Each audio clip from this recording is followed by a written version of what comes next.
Untuk peserta yang kedua, pembacaan Qiraatul Kutub yang akan dibacakan oleh Rajka Ardawangsa. Peserta ujian dari Bekasi, jauh nih dari Bekasi ya. Semoga lancar, aman, terkendali. Ya, kepada Rajka Ardawangsa kami persilahkan. Waalaikumsalam warahmatullahi wabarakatuh. Perkenalkan, saya Rajka Ardawangsa. Pada kesempatan kali ini saya akan membacakan kitab Ghayatul Taqrib karangan Syekh Liqadi Abi Thuja Ahmad bin Husaini bin Ahmad Al-Asfihani. Pada kesempatan kali ini saya akan membacakan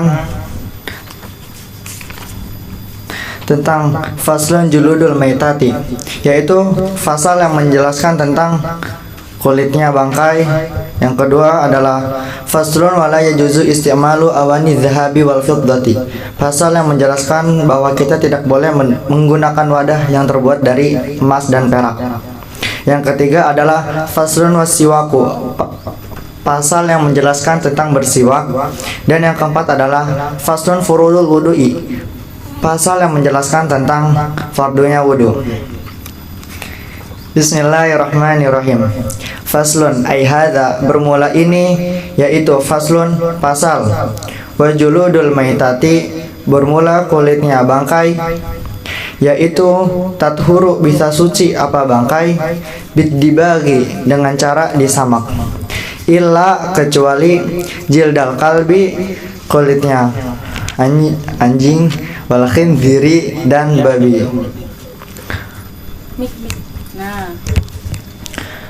Wama, dan hewan, tawalada, yang lahir apa ma, minhuma, dari kalbi wal khinzir, au min ahadihima, atau dari salah satunya, kalbi wal khinzir. Wa azbul maitati, bermula tulangnya bangkai, wa sya'ruha, dan rambutnya bangkai, yaitu najisun, najis, ilal adamiyah, kecuali manusia. Bismillahirrahmanirrahim. Faslun wa juludul maitati, pasal ini menjelaskan tentang kulitnya bangkai. Perlu diketahui bahwa bangkai adalah hewan yang mati tanpa disembelih dengan menyebut nama Allah Subhanahu wa taala. Tathuru bidibagi, bangkai itu bisa suci dengan cara disamak atau dikuliti, yaitu dipisahi dengan dagingnya. Illa jildal kalbi wa khinziri, kecuali kulitnya anjing dan babi, itu najis. Babi dan anjing itu bukan kulitnya saja yang najis, melainkan luarnya pun juga najis dan menajiskan. Bahkan dagingnya pun haram bagi kita agama Islam untuk dimakan. Wa ma tawalada minhuma aw min ahadihima, dan hewan yang lahir dari anjing dan babi itu sama-sama haram, atau dari salah satunya itu juga sama haram. Wa azmul maitati wa sya'ruha najisun, tulang dan rambutnya bangkai itu najis. Biasanya kalau kita itu menemukan bangkai, dicukur bulunya atau dibakar agar bulunya itu hilang rambutnya, dan tulangnya itu tidak boleh kita manfaatkan karena itu adalah najis. Jadi di sini itu yang najis itu adalah rambut dan tulangnya bangkai. Bagaimana dengan dagingnya? Dagingnya itu najis karena dagingnya itu tidak disembelih dengan menyebut nama Allah. Haram hukumnya untuk dimakan. Ilal adamiyah, kecuali manusia, itu dihukumi halal dan halal rambut dan tulangnya. Bismillahirrahmanirrahim. Faslun ay hadza, bermula ini, yaitu faslun, pasal. Wala yajuzu, dan tidak boleh, apa isti'malu awani, menggunakan wadah, az-zahabi, yang terbuat dari emas, wal fiddati, dan perak. Wa yajuzu, dan boleh, apa isti'malu, menggunakan wadah, ghairihima, selainnya, az-zahabi wal fiddati, minal awani, dari beberapa wadah. Bismillahirrahmanirrahim. Faslun wala yajuzu isti'malu awani az-zahabi wal fiddati. Pasal ini menjelaskan bahwa kita tidak boleh menggunakan wadah yang terbuat dari emas dan perak. Semisal kata ada orang yang hartawan, yang kaya raya, dan ia ingin membuat semua tempat makannya, minumnya, itu semua terbuat dari emas. Itu tidak boleh. Wa yajuzu isti'malu ghairihima minal awani. Tapi kita boleh untuk menggunakan wadah yang terbuat selain dari emas dan perak, seperti dari plastik, kaca, dan selainnya. Itu kita diperbolehkan. Bismillahirrahmanirrahim. Faslun, ay hadza bermula ini, yaitu faslun pasal. Wasiwaku bermula bersiwak, yaitu mustahabun disunahkan, fi kulli halin di dalam setiap keadaan, illa kecuali ba'da zawali setelah lengser matahari, lis-shaimi bagi orang yang berpuasa. Wa huwa bermula as-siwaku fi salasati mawadi'a di dalam 3 beberapa tempat, yaitu asyaddu lebih utama, apanya, istihbaban disunahkannya, inda di dalam ketika, taghayyurul fami berubahnya bau mulut, min azmin dari karena diam yang lama, wa ghairihi dan selainnya azmin, wa inda dan di dalam ketika, al-qiyami minan naumi bangun dari tidur, wa inda dan di dalam ketika, al-qiyami ila sholati melaksanakan sholat. Bismillahirrahmanirrahim. Faslun wastiwaku mustahabun fi kulli halin. Jadi pasal ini menjelaskan tentang bersiwak, bahwa bersiwak itu disunahkan di dalam setiap keadaan, baik kita sedang sakit ataupun sedang sehat, apalagi sedang bergembira, itu kita sangat disunahkan untuk bersiwak. Illa ba'da zawali lis-shaimi, kecuali bagi orang yang kecuali setelah lengsernya matahari bagi orang yang berpuasa. Maksudnya lengser matahari itu adalah matahari sudah mengarah ke barat dan bayangan sudah sedikit menuju ke arah timur, atau lebih tepatnya sudah masuk waktu zuhur. Itu bukan disunahkan, melainkan dimakruhkan. Kenapa dimakruhkan? Karena mulut orang yang berpuasa kelak di akhirat nanti mulutnya akan wangi dengan minyak misik. Wa huwa fi salasati mawadi'a asyaddu istihbaban. Dan di dalam 3 keadaan bersiwak itu sangat disunahkan, lebih sangat disunahkan. Inda taghayyurul fami min azmi wa ghairihi, ketika mulut itu berubah baunya dari karena diam yang lama. Maksudnya diam yang lama itu bukan berarti badannya yang diam, melainkan mulutnya yang diam dan tidak berbicara. Jadi ketika orang sudah lama diam dan tidak berbicara, itu mulutnya akan berubah baunya. Dan disitulah kita juga disunahkan untuk bersiwak. Wa ghairihi dan selainnya, seperti kita selam memakan makanan yang berbau nyengat seperti jengkol, petai, bawang, dan duren. Itu kita sangat disunahkan untuk bersiwak. Wa indal qiyami minan naum, dan ketika bangun dari tidur, kita juga disunahkan untuk bersiwak. Sebelum melakukan kegiatan apapun, itu kita sangat disunahkan untuk bersiwak, baik tidur siang maupun tidur malam. Wa indal qiyami ila sholati, dan begitupun ketika kita akan melaksanakan sholat, kita juga disunahkan untuk bersiwak. Bismillahirrahmanirrahim. Ay hadza bermula ini, yaitu faslun pasal. Wa furudul wudu'i bermula fardunya wudu, yaitu sittatu asya'a, ada 6 perkara.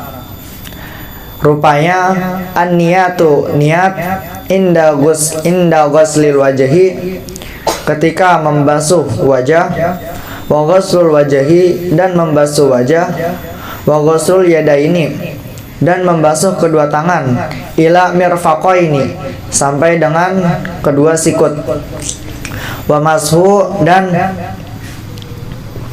mengusap ba'dir ra'si sebagian kepala, wa ghuslu rijlaini dan membasuh kedua kaki, ilal ka'baini sampai dengan kedua mata kaki, wa tartibu dan tertib, alama atas perkara zakarnahu yang telah menyebutkan saya pada Bismillahirrahmanirrahim. Faslun wa furudul wudu'i sittatu asya'a. Jadi pasal ini itu menjelaskan tentang fardunya wudu. Fardunya wudu itu ada 6. An-niyatu, yang pertama adalah niat. Inda ghusli wajhi, ketika kita membasuh wajah. Saat kita membasuh wajah, itu kita difardukan untuk berniat. Dan niatnya itu adalah nawaitu wudu'a lirafil hadasi asghari fardu lillahi ta'ala. Wa ghusli wajhi, dan yang kedua itu adalah membasuh wajah. Dan batas membasuh wajah itu dimulai dari mulai tumbuhnya rambut sampai dengan batas leher, dari atas ke bawah. Kalau dari atas ke kuping, dari samping itu adalah dari kuping kanan sampai dengan kuping sebelah kiri. Itu adalah batas untuk membasuh wajah.